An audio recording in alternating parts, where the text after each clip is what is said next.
Welcome to the deep dive.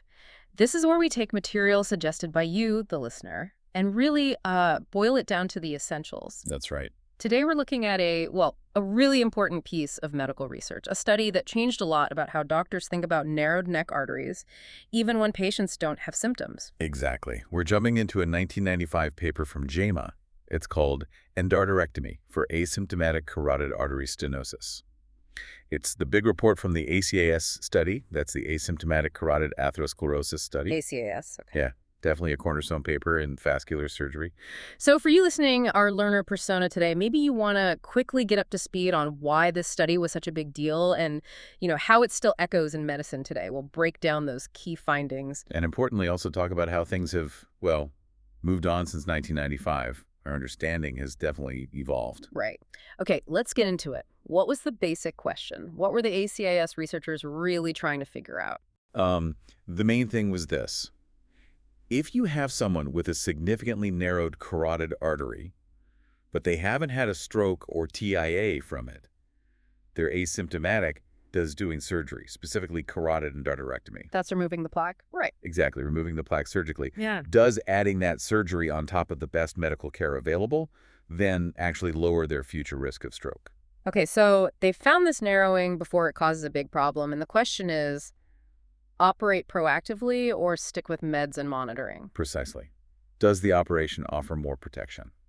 And how did they set up the study to answer that? They used a really strong design for the time. It was prospective, meaning they enrolled patients and followed them forward. Okay. Randomized, so patients were assigned by chance, like flipping a coin, to either get the surgery plus medical care or just medical care alone. So no cherry-picking patients for one group or the other. Right. And it was multi-center. Right. Lots of different hospitals involved, which helps make the results more generalizable. You're not just specific to one place. Sounds robust. How many people were involved?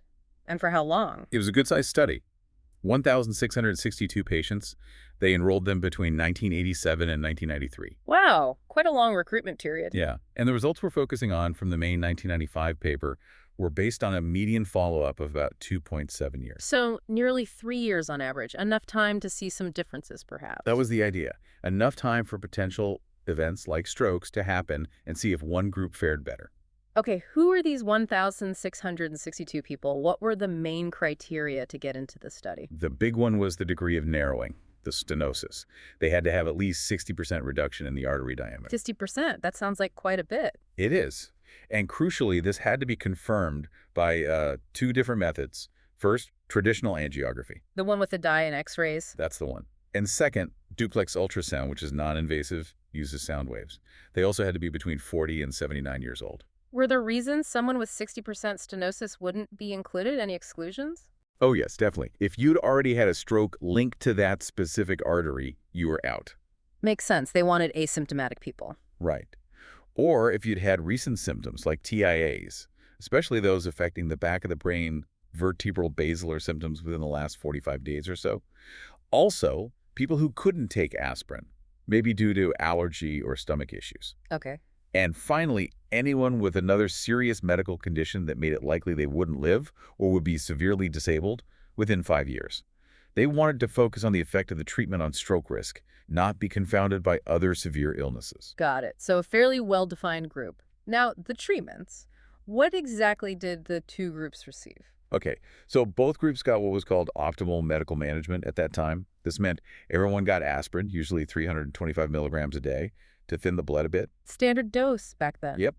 And they also received counseling, advice on things like quitting smoking, controlling blood pressure, managing diabetes, diet, alcohol, the usual risk factor advice. And the surgical group, what was Yeah. different for them? They got all that medical management, plus the carotid endarterectomy surgery. Yeah. This is typically done pretty quickly, within about 2 weeks of them being randomized into the study. And the surgery itself? Any specifics? Interestingly, the study protocol didn't dictate the exact way the surgery had to be done or the type of anesthesia. But, and this is important, they did have a process to vet the surgeons. How so? They reviewed the surgeons' past results, their morbidity and mortality rates for the procedure to make sure they were experienced and had good outcomes. You'd want that, of course. Absolutely. Okay, so you have these two groups, carefully selected patients, one getting meds, plus surgery by qualified surgeons. After following them for almost 3 years, What did they find? What were the key results? Right. This is where it gets really impactful. Yeah. First, let's talk about the short-term risk of the surgery itself. Within 30 days of starting treatment, Okay. the rate of stroke on the same site as the surgery or death from any cause in the surgery group was 2.3%. 2.3%. Is that high? Low. Well, here's the crucial detail they highlighted. That 2.3% included complications from the angiography, the diagnostic test needed before surgery for many patients. Ah, so not just from the surgery itself. Exactly. In fact, the risk of stroke or death from the angiography alone was 1.2%. So more than half the early risk in the surgery arm was actually linked to the diagnostic workup. Wow. That's that's a really important nuance. Even figuring out if you need the surgery had a risk back then. A very important point, especially for someone feeling perfectly fine, asymptomatic. But what about the longer term? Yeah, after that initial 30-day period, what happened over the next couple of years? That's where the significant difference appeared. When they looked at the combined outcome, meaning either a stroke or death within that first 30 days, or a later stroke on the same side, the rate was 5.1% in the group that had surgery. 5.1%. Okay, and the medical group? In the medical management only group, the rate for those same events was 11%. 11%, so more than double. Pretty much. And statistically, this difference was highly significant. The paper reported a p-value of 0.004. Which means it's very unlikely this difference was just random chance, right? Extremely unlikely. So the conclusion at the time seemed pretty clear. For these specific patients, surgery significantly reduced the 5-year risk of stroke. And you mentioned earlier this study was seen as really top-notch research when it came out. No limitations mentioned in the original publication. That's right. It was hailed as a model of clinical science. Very well designed, very well executed for its time. But medicine marches on. exactly. Looking back now with, 30 years of hindsight and medical progress, we can definitely see things that would be considered limitations today. Like what? What's changed in how we'd manage these patients medically now compared to the mid-90s? The biggest single difference is probably statins. Cholesterol-lowering drugs. Yes, but they do more than just lower cholesterol. Mm. They stabilize the plaque, make it less likely to rupture. Statins just weren't widely used back when ACS was running. That's a huge factor in managing atherosclerosis now. Right. They're standard of care now for anyone with vascular disease. What else was different in the ACAS optimal medical care? Well, they didn't have specific, strict targets for blood pressure control like we aim for today. They advised control, but maybe not as aggressively as we might now. Like aiming for below 130 systolic, perhaps. Exactly. Those kinds of specific lower targets weren't part of the protocol. Same for diabetes management, the HbA1c test, which gives a picture of blood sugar control over months. Wasn't routinely used then. Nope. So the control might not have been as tight as we'd aimed for now using HbA1c targets. Okay, so statins, stricter BP targets, better diabetes monitoring, anything else? Yeah. Also things like structured exercise programs. They weren't part of the medical management arm. And while they advised quitting smoking, it wasn't like there were mandated, monitored cessation programs built in, which we know are more effective. So the optimal medical management back then, while good for its time, looks quite different from today's intensive approach. Very different. And remember that angiography risk we talked about. The 1.2% risk just from the diagnostic test. Yeah. That procedure, intra-arterial contrast angiography, is hardly ever done now just to diagnose carotid stenosis before surgery. We have excellent non-invasive imaging, better ultrasound, CT scans, MRI scans that give us the information we need without that risk. That alone would change the risk-benefit calculation quite a bit, wouldn't it? Absolutely. Taking away a significant chunk of the upfront risk associated with the surgical pathway. So the whole picture has shifted. How did ACAs fit with other research around that time? Were others looking into this? Yes. There was an earlier study from the Veterans Affairs System, the VA study. It also suggested surgery might be beneficial. Okay. But it got some criticism because its main outcome included TIAs, the mini strokes, not just major strokes and death. And maybe it wasn't quite powerful enough statistically just for stroke and death alone. I see. Less definitive, perhaps. A bit. But then running alongside ACS, basically, was another huge trial based in the UK called ACST, the Asymptomatic Carotid Surgery Trial. ACST. It actually enrolled even more patients than ACS. And importantly, it came to a very similar conclusion, found a similar benefit for surgery in reducing stroke risk over about 5 years. So two large, well-regarded, randomized trials, ACS and ACST, both pointing in the same direction. Exactly. That's powerful. We call that level 1 evidence the highest quality. Yeah. So doctors felt quite confident based on these studies. What happened in the real world then? How did clinical practice change after ACS and ACS2 results came out? Oh, the impact was huge. Right. And pretty fast. With this strong evidence, the number of carotid endarterectomies performed each year, particularly in the U.S., shot way up. Really? Yeah, figures went well over 100,000 procedures annually, and the vast majority, something like 90% or more, were being done on asymptomatic patients, just like those in ACS and ACST. Wow. And what drove that? Just the trial results? The trial results were the main justification, but also, remember the imaging. Duplex ultrasound became much more common. Then came MRA and CTA. Easier ways to find the stenosis in the first place. Exactly. So suddenly you're identifying lots more people with asymptomatic carotid stenosis. You have these scans, you have these studies saying surgery helps. It led to a massive increase in operations. But you hinted earlier there might have been maybe some potential for overuse. How did that play out? This is a really critical point, and it comes down to the details of imaging. Remember, ACS defined that crucial 60% stenosis based on the old-school contrast angiography. Right, the invasive one. Yes. But in everyday practice, doctors started relying heavily on the non-invasive tests, especially duplex ultrasound. The problem is the way stenosis is measured on ultrasound isn't always perfectly equivalent to how it's measured on angiography. So a 60% on ultrasound might not be exactly the same as 60% on the angiogram used in the study. Precisely. Ultrasound in particular can sometimes overestimate the degree of narrowing compared to angiography, especially in certain ranges.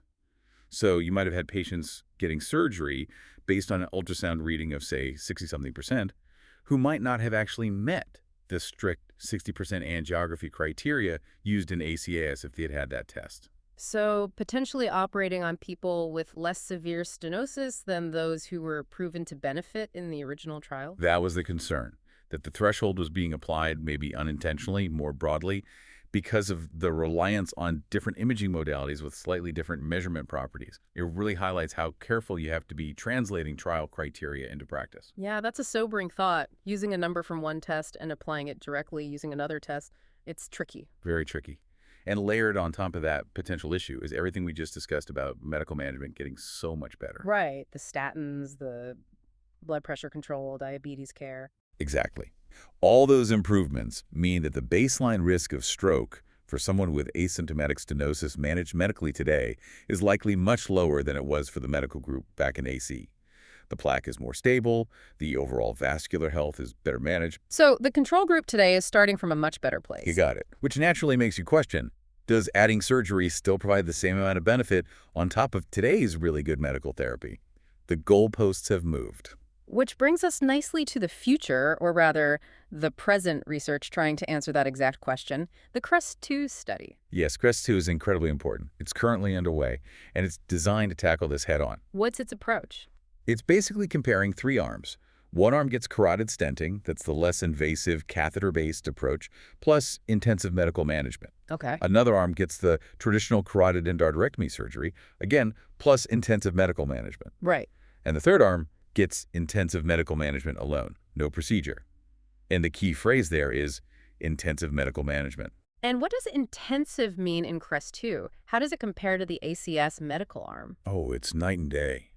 Intensive medical management in CREST-2 is really aggressive. It involves daily aspirin, yes, but also high-dose statin therapy with a specific target to get LDL cholesterol, the bad cholesterol, way down below 70 milli-GDL. That's quite low. Very low.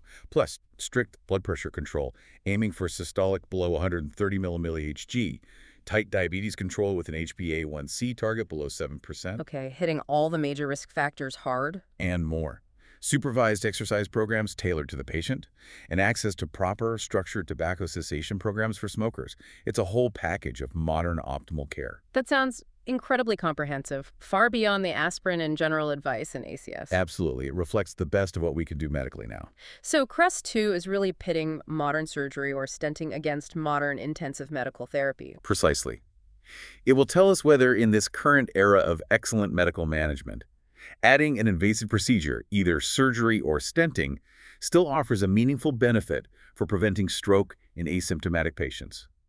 Or perhaps for many, the intensive medical therapy is now so good that it's enough on its own. The results of that are going to be eagerly awaited, I imagine. Hugely important. It will really help define the role of these procedures moving forward. Okay, so let's try and wrap this deep dive up. The ACAS study back in '95 was truly a landmark. No question. It provided strong evidence, along with ACST, that carotid endarterectomy could reduce stroke risk compared to the medical treatments available then for people with significant asymptomatic stenosis. And it had a massive impact on practice, leading to many, many more surgeries. A huge increase, yes. But since then, things have evolved significantly, Both the medical treatments especially with statins and better risk factor control. and the imaging we use, moving away from risky angiography for diagnosis. Right. Which leads to a much more nuanced view today about who really benefits most from intervention and the potential pitfalls of applying old trial data too broadly with new tools. Fascinating stuff. It really shows how medical knowledge isn't static. So, thinking about all this evolution, particularly in medical management, it leaves you wondering, doesn't it? What will CREST-2 ultimately tell us? How much benefit, if any, will surgery or stenting show on top of the truly intensive medical therapy we can offer today? That's the key question for the future of managing this condition. Definitely something for you, the listener, to keep an eye on as those results emerge. Thanks for joining us for this deep dive.